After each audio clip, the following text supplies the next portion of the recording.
You're tuned into All2ReelToo. Be sure to subscribe, download, share the show with a friend, and stop by All2ReelToo.com for our social links, Patreon, and TeePublic store info. Hi, I'm Chris.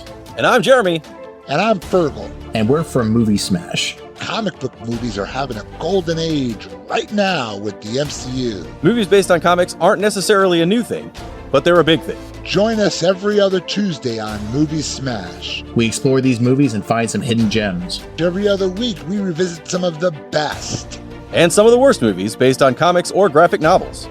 Was Green Lantern as bad as you remember? Heck no! Is Time Cop the most accurate time travel movie ever created? Absolutely. Was Mystery Men way ahead of its time?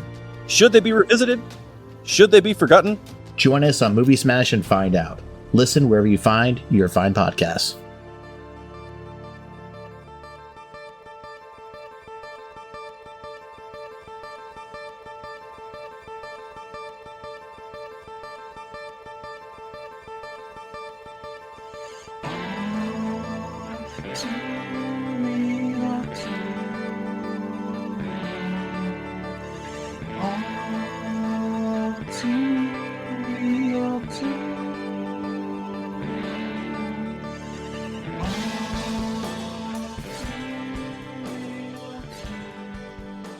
Okay, everybody, welcome to the latest episode of All2ReelToo.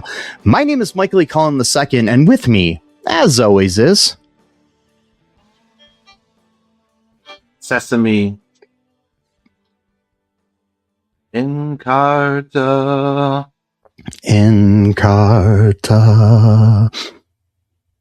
Yeah.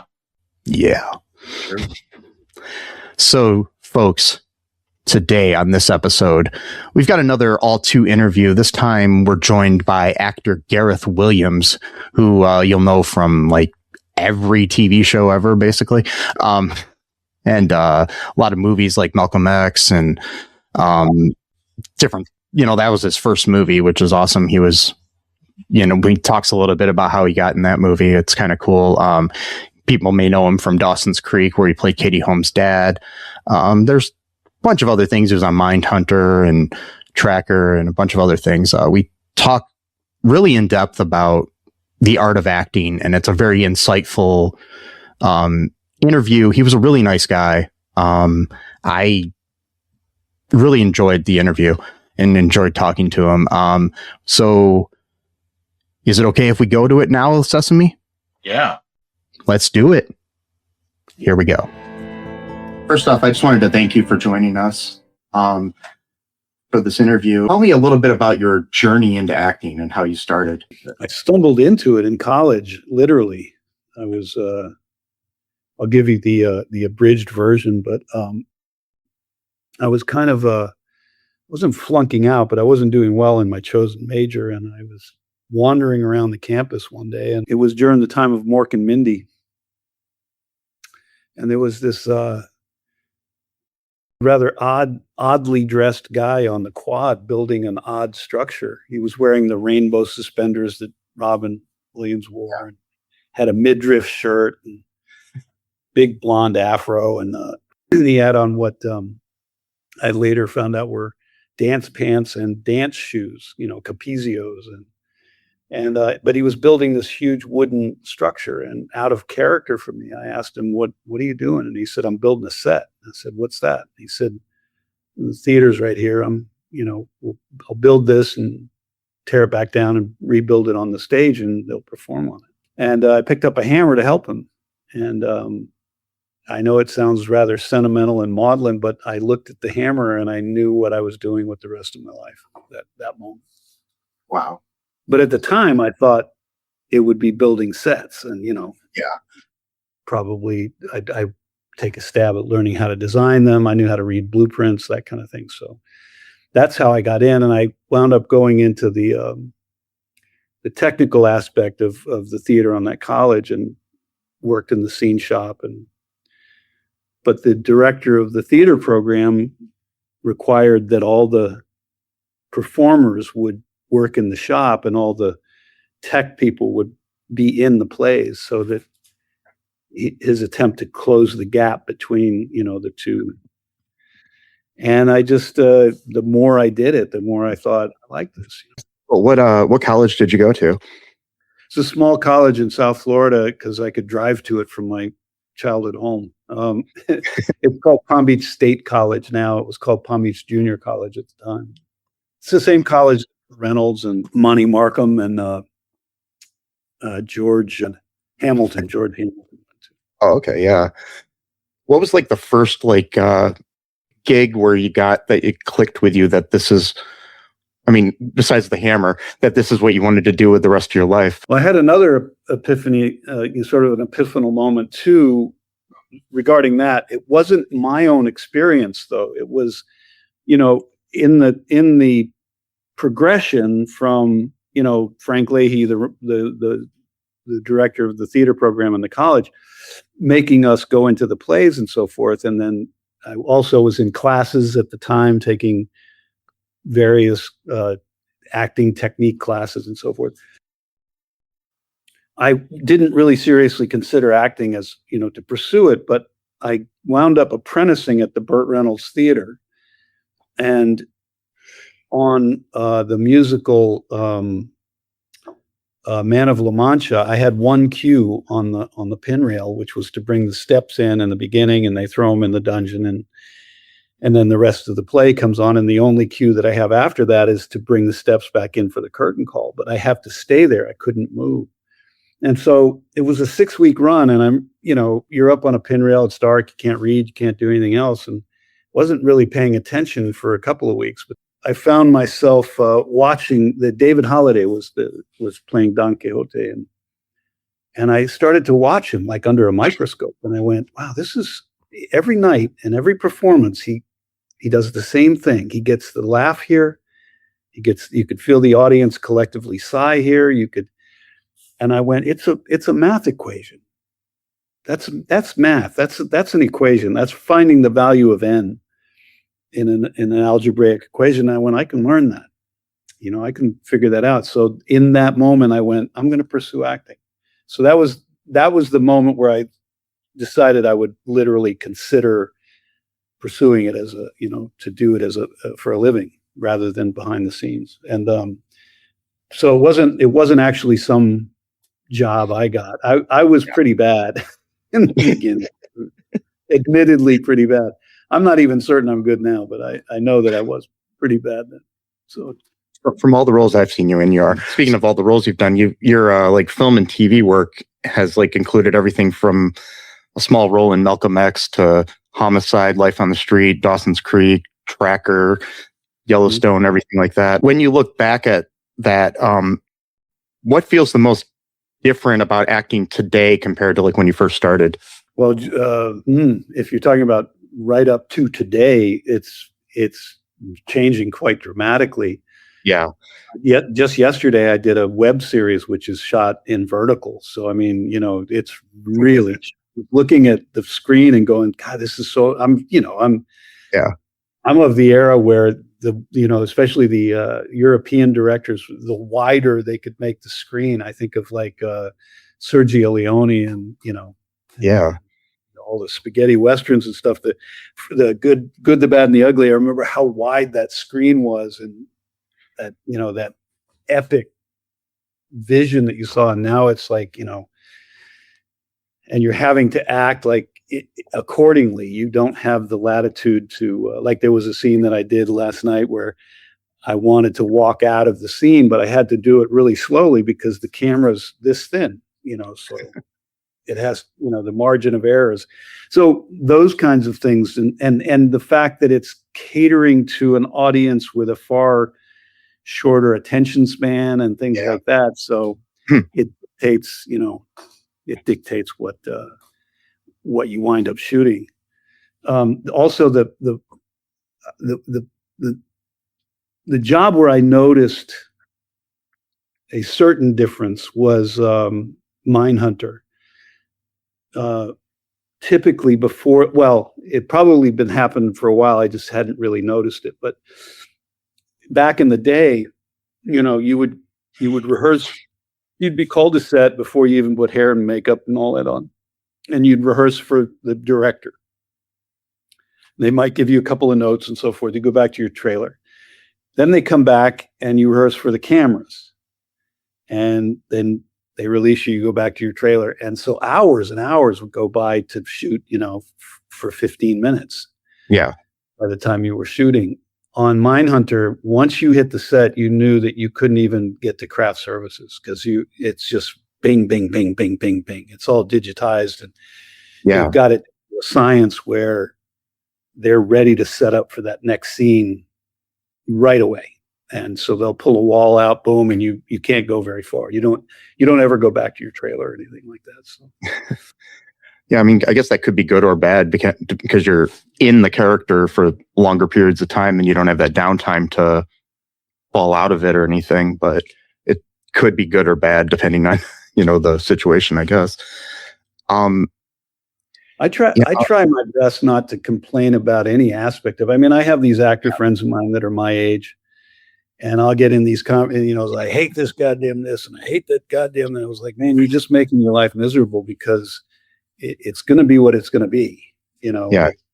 Just because you don't care for something. Like I hear, I don't like these self tapes, and I had a conversation. I won't even go into the details because he's a really great actor and he was a great friend and he has a great career too. But he was walking around the city where we were shooting and he was like, I don't like these self tapes and I don't like the blah blah. And I said, let's call him Bob. I said, Bob, it's not going anywhere. So, I mean, you might as well make friends with it because your life is just going to be miserable. He said, there's nothing like being in the room. And meaning go in the room to audition with people. I said, yeah, sure. When it goes well.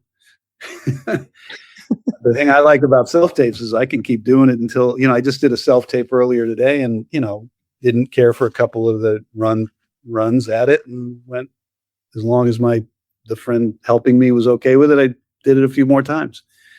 Then you send it in. You don't have that luxury in the room. So there's always an up and a downside. And I just try to focus on the upside. Yeah. I mean, I've directed a couple of really low budget features myself, and we've done both in person and self-tape auditions, and either one is fine with me. If you find the right person, you find the right person. It doesn't matter how you find them. Mm-hmm. And same thing. I've done some self-tapes myself because I act as well, but it's kind of, it's kind of cool that you can like edit it or change it or do whatever you want with the self-tape that you can't do in person, because if you screw up in person, you've screwed up. Speaking of like things that you've done, where my attention was brought to you was Dawson's Creek was the first time I think I remember clearly seeing you in something. I'm from Toledo, the same town as Katie Holmes. And I grew up kind of around her. Like we had mutual friends and I knew her a little bit. I'm like a year older than her. Did you see like when you were on that set with her or with James Van Der Beek or anybody else that you interacted with, like that they would be as big as they were? Well, by the time I met them, they were already pretty big because of the popularity of the show. So I met them as, these young, but huge stars at the time. I mean, the thing about, they all seem, the one that I focused on was the one who was, when I got there, the first season, James and Josh were, I think, 18 and Katie was 17 and Michelle was 16. So the two boys could get in and out of any place in North Carolina pretty much. They would put them in any, and pretty much the same with Katie, but not at all with Michelle. And as a result, she became sort of the, the redheaded stepchild kind of thing. And, but I had no interaction with her. I acted with all three of the others. Never had a scene with Michelle, but I would watch her when I was in between my scenes and she was doing something. And I thought, man, she's got some talent, that woman. Yeah. And of course, that proved out to be the case. Not that the other ones didn't. It just, in my mind, I went, there's something really special going on there. I loved Katie. I adored her. Her trajectory was very interesting to me, that as far as I understand it, she said to her mom, I want to act. And her mother drove her to New York to audition for the Ice Storm, and she got it. And then her second audition was Dawson's Creek. Yeah. So she will never have to audition for anything again in her life. And so her experience was way different than my own. And and so I think that there was this, like when I first got there, it was almost as if Robert De Niro showed up in her mind, but then there was this disillusionment because, you can get beat up in this business a little bit. And so there's, in her mind, it was just like, you just say you want to do it and you do it, Yeah. And sometimes you got to have those failures. Like, how do you have you dealt with any like hard rejections or anything in your career? It's nothing but that. Yeah. There's nothing, unless you're number 1 or 2 on the call sheet consistently, you're Leonardo DiCaprio or you're Emma Stone or whatever it is. Even friends of mine that, like my circle of friends from New York, many of them went on to have huge careers. But at the time, we were all just Sam Rockwell. I mean, we were both doing extra work on soap operas back then, and getting rejected from everything. Yeah. Everything. There wasn't any non-rejections. And it just, it becomes part of the fabric of what you do. Nobody likes to get rejected, but the way I tend to look, I just ran into a casting director in the park. And one thing I said to her, I said, I have actor friends who I hear them say, I lost this role to so-and-so. You didn't lose anything. No. It wasn't yours to begin with. You didn't get cast in it. One person gets cast and that's it. So I don't think of it as rejection. I think of it as someone else got the role. Yeah. And so I tend not to, I try my best not to, but I also have to play some mind tricks on myself because back in the day when we did go into brick and mortar and you were in person and all of that, I had I don't know if you'll call it a policy or whatever, but as soon as I left the room, as long as it wasn't in eyesight, I didn't want to make a statement about it. But the first trash can I passed, I would throw the sides out as a gesture to say, we're divorced now. We're now separated and I have nothing to do with you. Because actors will hold on to things forever. I've literally gone to movies. I mean, half joking, but I've gone to movies and thought, I guess I didn't get this. A year later. That's funny. So, what was your first television or film role that you felt like, yeah, this is it? And that's another thing I've condemned because boy, do I get bit in the ass every time. There were a couple that I thought, hold on to your seat. It's gonna and it was just nothing but a tremendous disappointment. Yeah.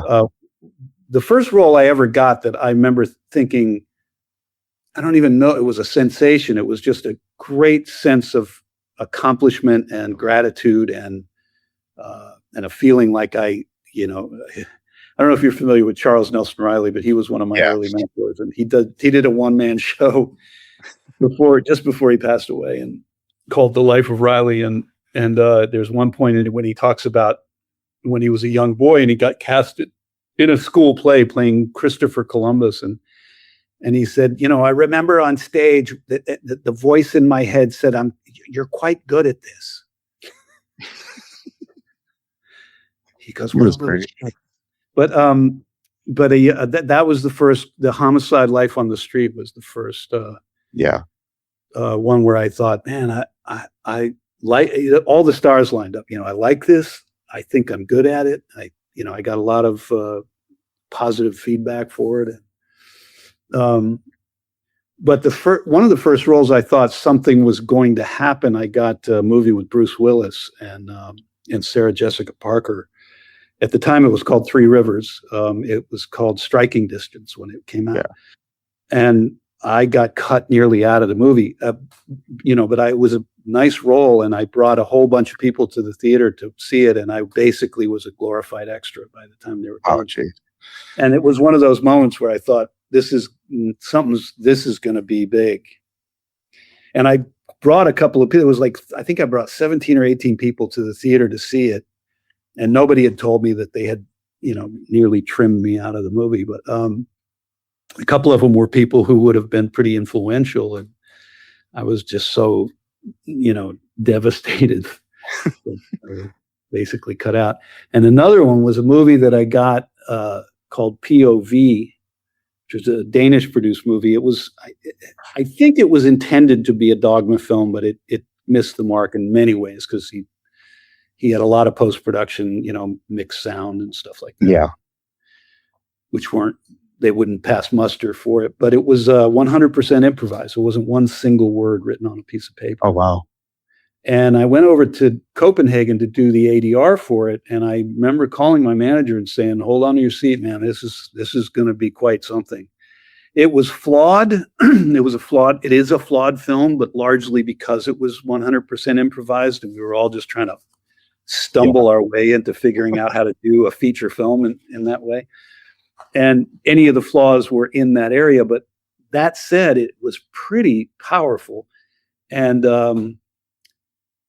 the first screening of it, the first public screening, was September 20th, 2001, 9 days after 9/11. Oh, wow. And I played a terrorist who blew up a building. Oh, geez. And that was the end of that. Yeah. How was it improvising, though? Did you have to live in the character, or how would you get into it, or what did you do? Yeah. Pretty much. I got to, they were filming everything. They had countless cameras. There was one scene we shot. I think they had 27 cameras rolling. Oh my gosh! Wow. That may be. It's close to that though. It was in the Avenue of the Giants, the sequoias and redwoods and all that. Yeah. And all the foliage that was around, they'd have a camera behind this leaf, and they'd have one underneath this log, and they had, so they had all the different angles because they didn't shoot things. He didn't want to shoot things, and then go, let's do a second take. So he had to catch everything. And it was he didn't know where the scene was going to go. He wanted it to wind up in a physical altercation, how it got there, whatever, who knew. So he had all these cameras running, and the improvisation was, they filmed everything I did. So I just had to kind of stay. I wrote a Harley Fat Boy through the whole movie, and I had all my own clothes and my own stuff. And we first filmed in Las Vegas. We first filmed in Venice Beach, and then we went to Las Vegas, and then came back through the high desert and back to LA. By the time I got back, I got rid of I went back home and got rid of all my stuff, anything that was mine, even underwear. Everything just stayed at home, and I just kept the characters' stuff and clothes and whatever. I didn't even, there was no time to be Gareth. It was really just be the character. So that sounds like fun, actually. I mean, in a way, but yeah, just kind of forgetting who you are. I mean, except for you were a terrorist, so I guess that might not be fun. He was a guy in torture, so it was. It was an extraordinary experience, and but after about we shot for 3.5 months. So it was a long shoot, and it was chronological. So wherever we traveled, I was riding that bike, that Harley, and we got to Big Sur. Then we went up the Pacific Coast Highway to Seattle at the end of the movie, and got to Big Sur, and Thomas Gislason, who is the director, he's from Iceland. He hates when I mimic him, but he came up to me and he goes, Gareth, I can tell you are upset. What is upsetting you? And I said, Thomas, 90% of what we shot today was unwatchably bad. 90% of what we've shot every day for 2.5 months now is unwatchably bad. And he let me ramble on, and then when I finished, he said, yes, you are right. 90% is very, very bad, but 10% is brilliant. I'm going for the 10%. Wow. That's a good quote. What do you think of the current atmosphere? I know you were talking about the vertical filmmaking. What do you think about the infusion of AI and other things, like how is that, do you think, going to hinder the future? Do you think people will accept it, or do you think people still need that heart of a human soul and, and everything that they watch? Well, I have such mixed feelings about it because,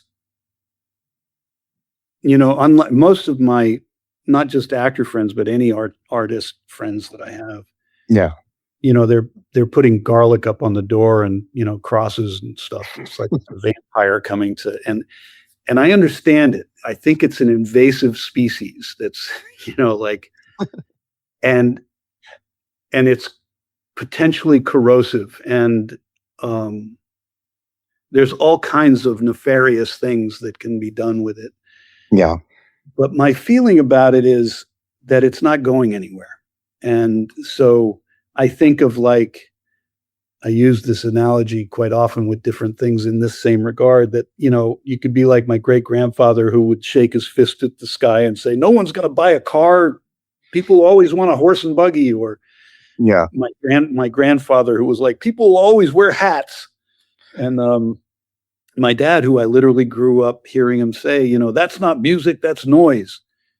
I didn't stop listening to Led Zeppelin and listen to Mel Torme because he didn't like it. It's going to go where it goes because the newer generation, the younger generation, first of all, are getting weaned on it. I remember all the talk about just devices alone, and there is a downside. You see that it affects society in a very negative way, but there are enough people involved doing great things with it. So I think that that's just probably the trajectory of the history of all of mankind, that every generation has whatever it is that the young kids are doing that the older generation isn't used to and doesn't understand it, and goes, that's evil, that's bad, that's gonna collapse society. And my feeling about it is that I want to know as much as I can about AI, because if the people who would do good with it leave it only to the hands of the people who will do ill with it, we won't have anything to say about anything. I have mixed feelings about it too. It's just like, it depends. I mean, it depends on if it's totally taking away people's jobs or taking away the artistic aspect of something. But if it's enhancing the artistic aspect of something, I think it can be used in a good way. But, like you say, nefarious things, like it could, deep fake, the president saying something, or or whoever, somebody important in society saying something that's going to hurt us all, or make people look good that aren't good, or people that are bad look bad, that are bad look good, or the other way around. Yeah, it could be dangerous, but it just, hopefully it won't destroy the whole human soul of everything. That's my fear about it, but I don't think it will, because I think we're going to always want that. I'd like to think that we kind of know on some level. Where it gets dicey, I believe, is when you have a generation or two that have gotten used to it, and there's not this repulsive response to it. Yeah. Right now, people our age and even some younger are like, oh my God, it's the most horrible thing in the world. The next generation is, the newer generation that live now, they were born with these things in their hand, and it's amazing how dexterous they are with it, adept and agile. And here I am, like 68 years old, going, like texting, and so they'll be used to it in a way, and who knows where it'll go from there. I hope it goes in the direction that we're both intimating, that good things could happen. But when they had the strike, the two strikes, the writer's strike and the actor strike and the almost director strike, I don't know if you got involved with any of that, but I went to both, obviously for the actor strike, but I also wanted to support the writers, and so I would go to their marches and whatever. And it was kind of interesting that the box that they would have all the pre-made signs with the sticks on them, in the actors strike, it was just a big rectangle with the fist and the logo and the strike. On the writer's strike, it was half of the card was their logo, and then the other half was white, because they left a space for the writers to write in what they wanted, because they were far more clever than whatever the poster said. Yeah, I remember seeing those signs. I remember seeing those. And I wrote in, AI doesn't know what a cannoli tastes like. I don't think you can write that scene.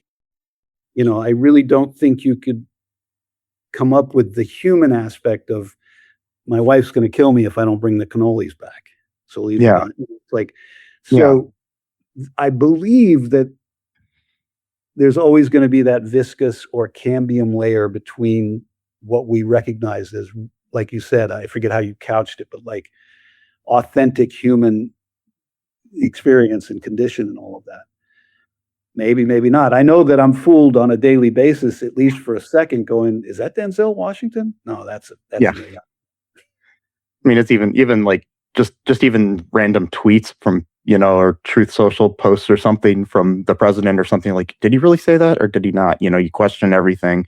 And I've always had a skeptical mind. So it's people like me, but a lot of people don't have that. And they just, I've had to explain to my dad several times that something isn't real.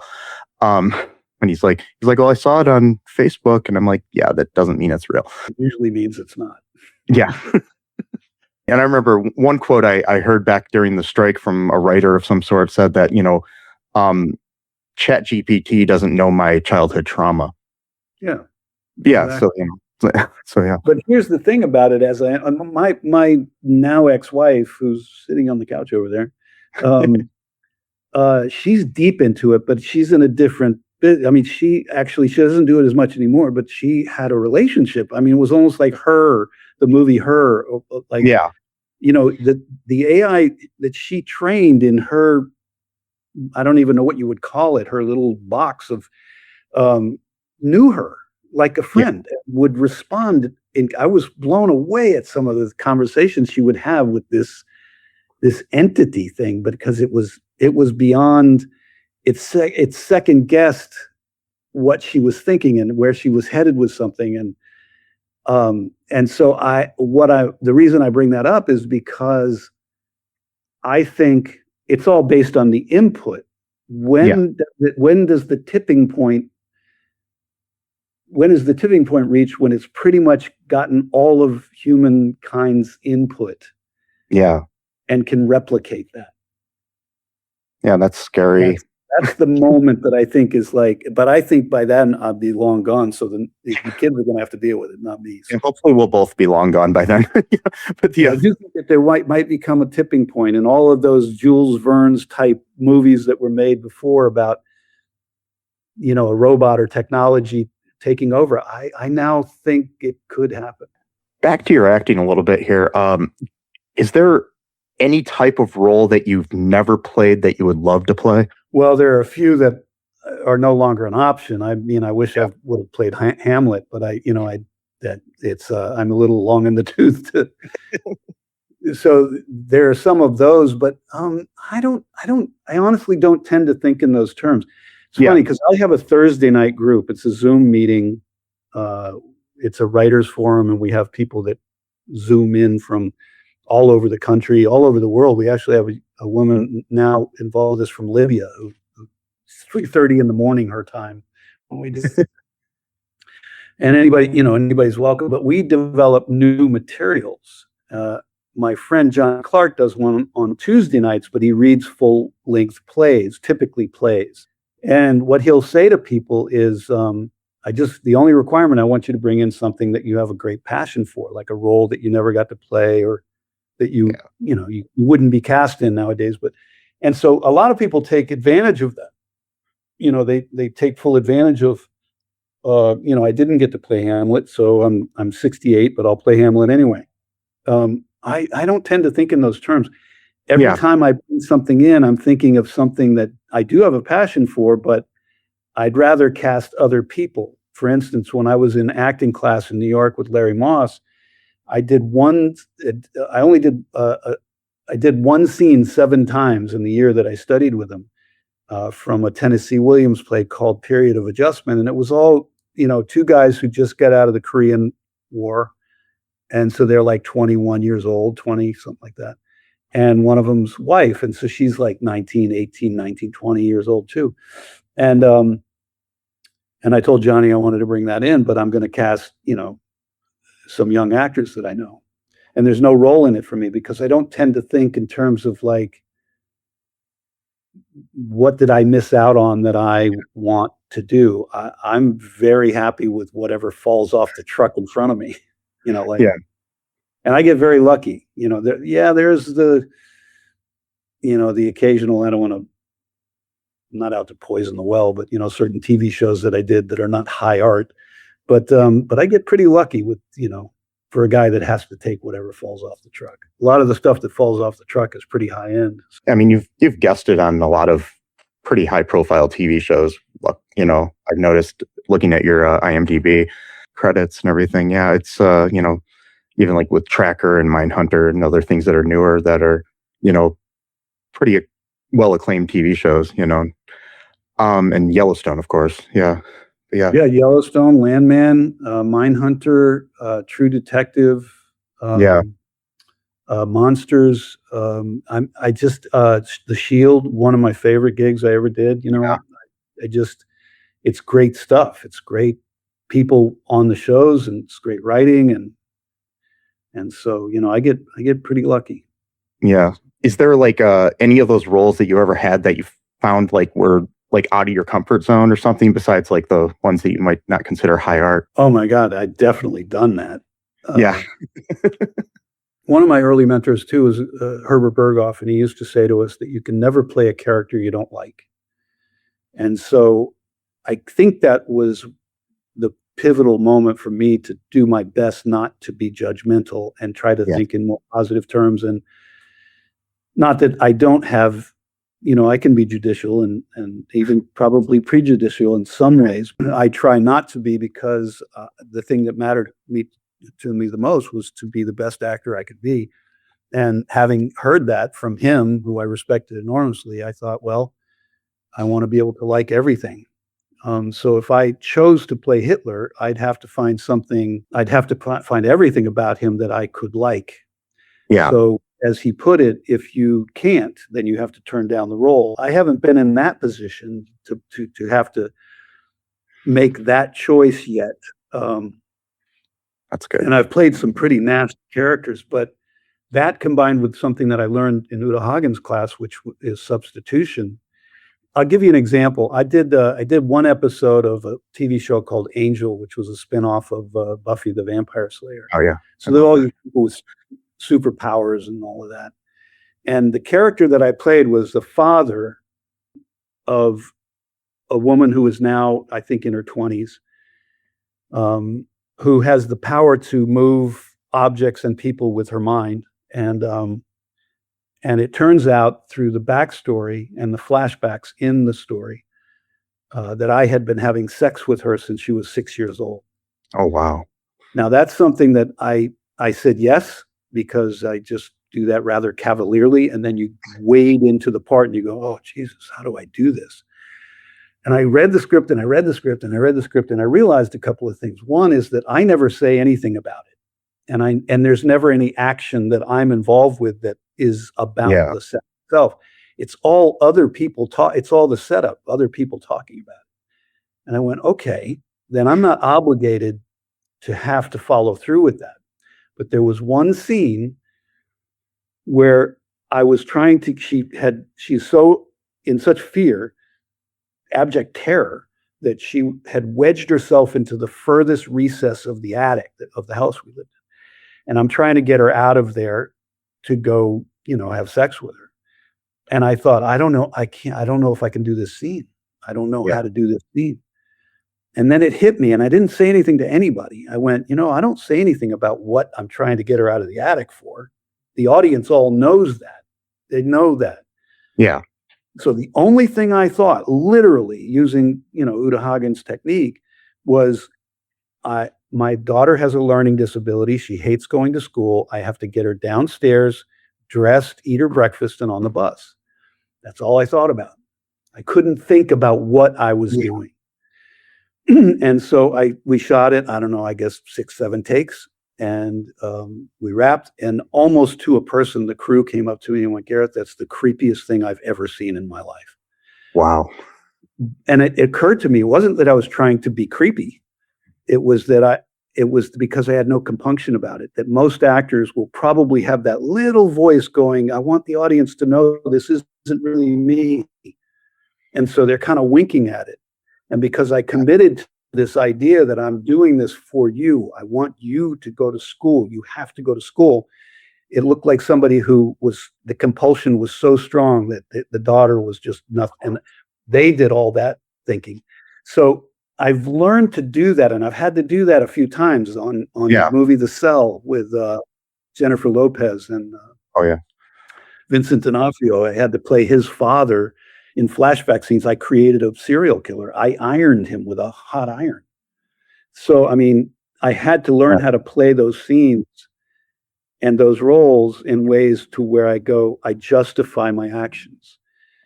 And I think I left out an important. I remember the reason I thought of that with the angel experience was I thought about one of those anecdotal things you read in Playbill magazine, like when you go to see a Broadway play, and it had a story in there about Laurence Olivier was doing what is this Chekhov play where is it Uncle Vanya where he kills himself at the end? I think so. It's been a while since I've read Chekhov. They established there's a gun in his desk drawer, and so come to the end of the final act. He sits at his desk, contemplates for a second, opens the drawer, stares at it, pulls out the gun, puts it to his head, and then all they did in that production was they brought the lights out. No sound effect. A lot of times they're trying to give the experience to the audience like a bang or something, whatever, a visual thing. The lights went out, and they said people fainted. And it was all because of what he did.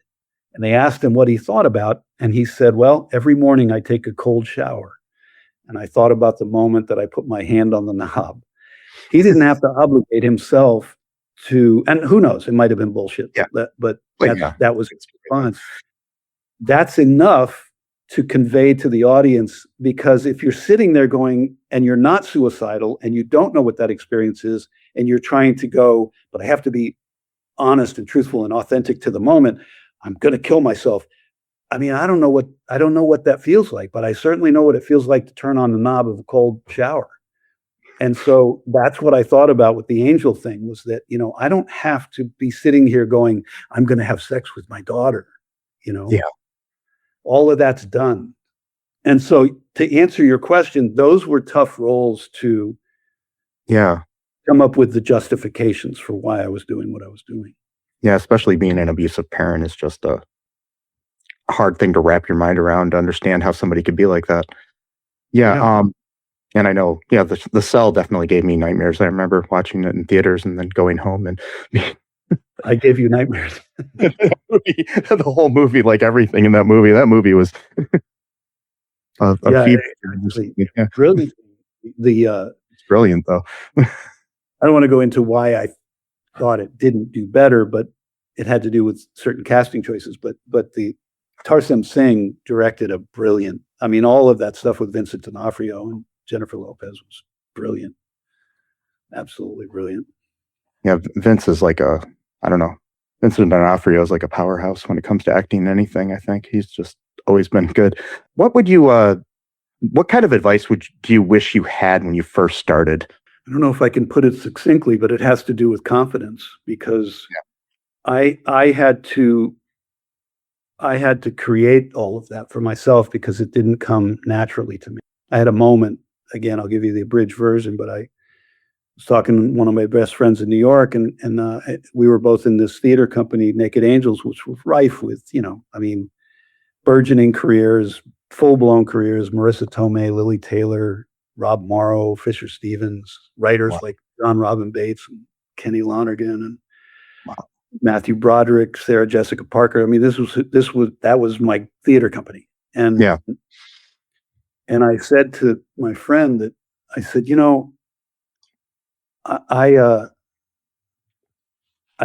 I get these lofty people like Uta Hagen and Mike Nichols and Herbert Berghoff and Geraldine Page and Dom DeLuise and Charles Nelson Riley, these very lofty people telling me very lofty things about the level of my career and what I can expect. And I said, it's a lot of real estate between that and I can't get an agent, I can't get a manager, can't get a job.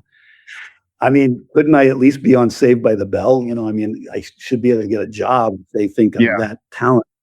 And it was like they were telling me that I was the next, the second coming, and over here I can't get anything at all. And so I said to my buddy I said, I look around Naked Angels and they all possess one thing. They all have this highly developed sense of self. Some are kind, gracious, beautiful, generous people. And some, they'd stab you in the neck with a fork if you were in between them and what they wanted. Yeah. But they all possessed the same thing, which was this sense of self that, it was like they'd walk into a room and say, the party can start. I've arrived. You can, aren't you grateful that I just got here? And it wasn't always arrogance. It wasn't always, some sort of cockiness. It was just they had a tremendous sense of self and a sense of belonging. Like there was nowhere they didn't belong. I didn't have any of that. And I said, but to my friend, I said, I can act that. And so I took it on as a role. And sure enough, I don't know if it's just coincidental or what, but I got an agent, I got a manager, I got jobs, I got straight offers. My first straight offer was one of the jobs you mentioned, which was Malcolm X. Yeah. I'd never gotten a straight offer before. And I was like, why did they? And they was like, well, they must have seen you in a play. I said, but why are they? I didn't even understand it, And so I had a career going and known in the business and so forth. And it was because I was acting like this person I wasn't at all. And then I had a personal setback in like 2001, 2002, and the whole house of cards came crashing down. And ever since then, I've been putting pieces back together. Yeah. With a absolute determination to remain who I am. I don't want to. I just want to be me. Yeah. I never want to play a role in life again. Yeah. But I still want to retain that sense of self and that sense of confidence, because that's the advice that I would give people, is that you need to know who you are and you need to believe in who you are, because humility and sometimes even grace and dignity can be viewed as a weakness and not an asset. Yeah. It's how you carry yourself, and if you walk into a room and you're kind of going, if you give me a chance, they're going to go, oh, we'll find somebody who believes they can do it. Yeah. So I would say you just need to discover what that is. And the difference between, say, a Wally Cox knowing who he is and a Marlon Brando knowing who he is. And I mentioned those two people because I understand that they were best friends. Marlon Brando absolutely adored Wally Cox, and he couldn't be any different, but Wally Cox knew who he was. And Marlon Brando knew who he was. So, I mean. Yeah, that is hard for a lot of people. It's really hard for a lot of people to know, truly who they are. I mean, some people never really realize it, actually, I think. No, I was raised, and I think it was all with good intentions, but like my family, top to bottom, was like, if you brag about yourself or even accept compliments about yourself, then that's gauche, and that's not de rigueur, and you shouldn't do that. That's ugly. And I carried that with me, and it finally was like, I just kind of, I had a conversation with a friend of mine who I feel like he does the same thing that I did back then. I said, just don't do their thinking for them. Yeah. Before we wrap things up here, what are you working on now besides you got the Vertical? Is it like anything that you want to talk about that's coming out soon? Everything I've done. Well, there's a horror movie that I did. I can't wait to see. It's a real independent movie, so I don't. The editing process can probably take a while, but yeah, I really love the director and the script and the idea of it and so forth. So we'll see. I think I'm within my rights to say, the title. It's called A Dying Art. And it's quite interesting. And but no, what I suppose I'd take advantage of in terms of talking about is that I have my own production company that I started about 11 years ago. Yeah. And we make really short micro budget films. And the hope is that we march forward and we eventually become an authentic, genuine producing organization and, produce films like any other production company.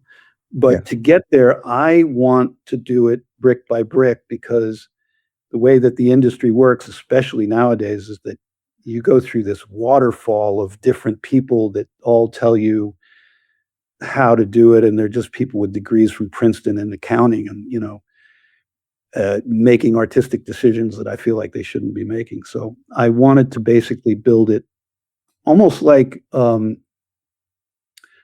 David Fincher. I don't know if you know it, but like when he came up, he worked in the animation department and the editing department, every department. He was a PA. He specifically wanted to know every aspect of filmmaking. And so now that, if he says, I want to do a shot or I want to do this, and they go, well, you can't do that. It's like, hold my beer.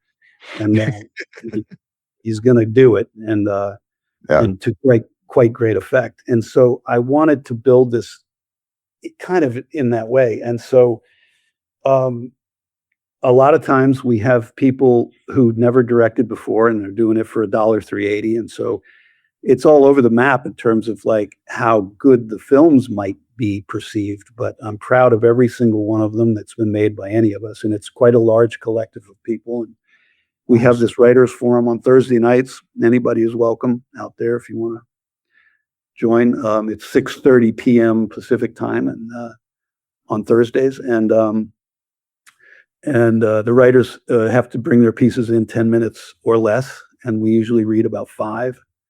Tremendous actors that are involved, and we figure out which scripts that we want to shoot and produce. And there's about 2 or 3 that I want to be involved with, and then there's a whole bunch of others that other people are getting involved with.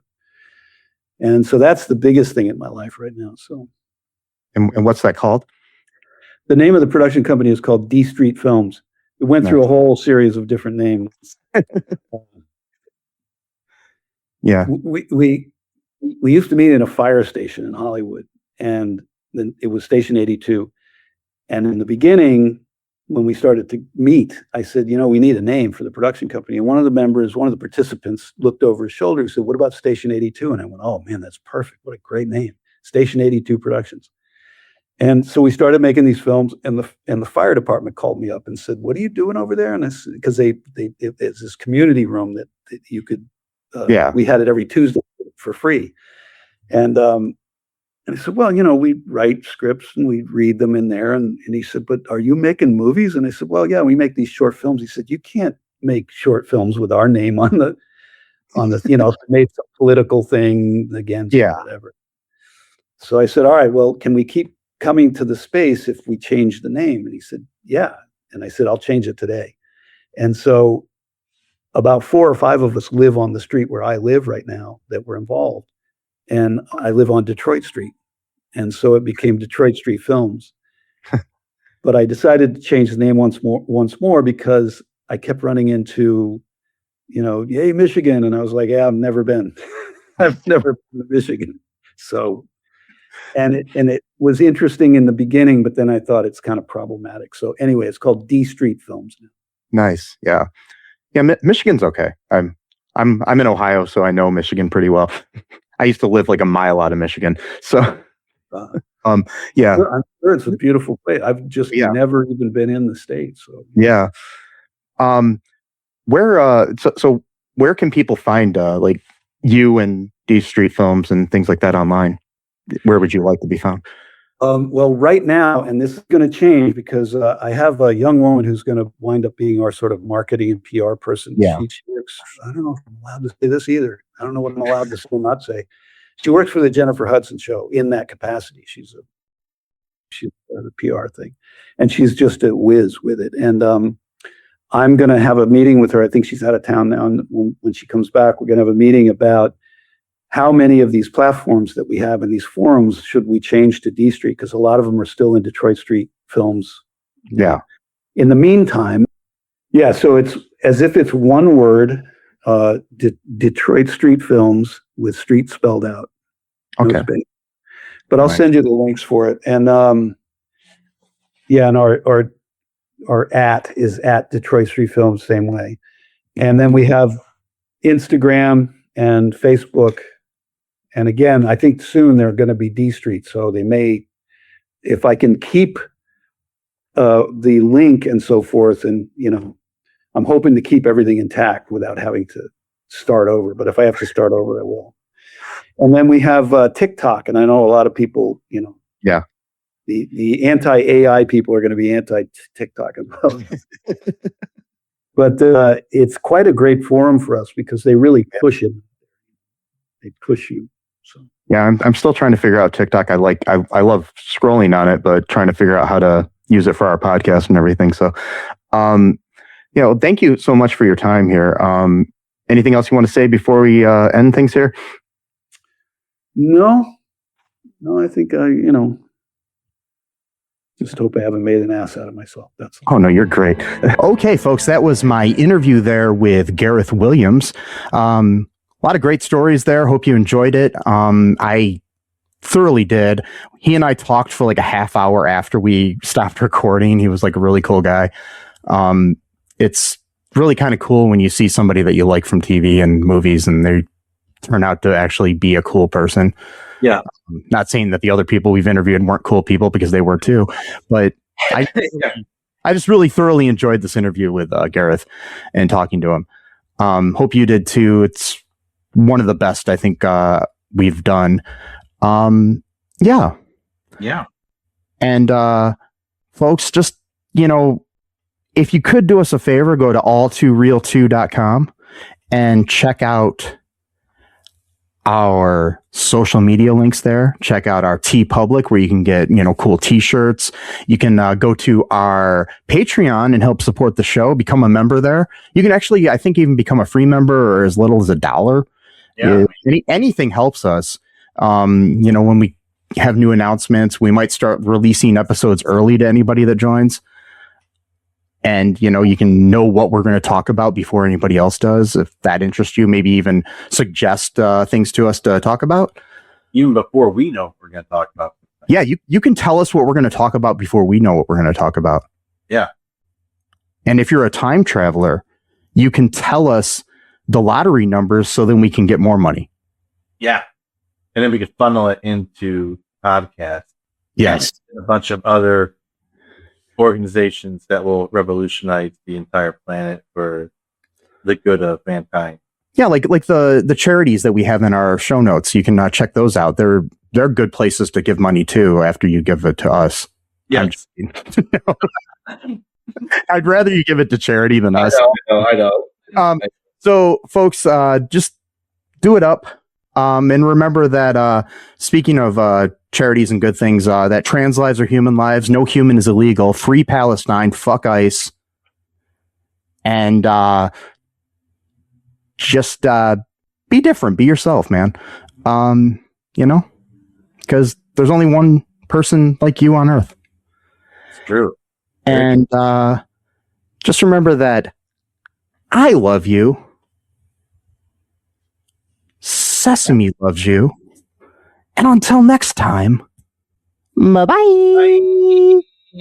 Thanks for listening to All2Real2 podcast, a Cullen Park production. Produced and edited by Michael E. Cullen II. Music by Matthew Hawes. Subscribe and share the show. Visit us at cullenpark.com.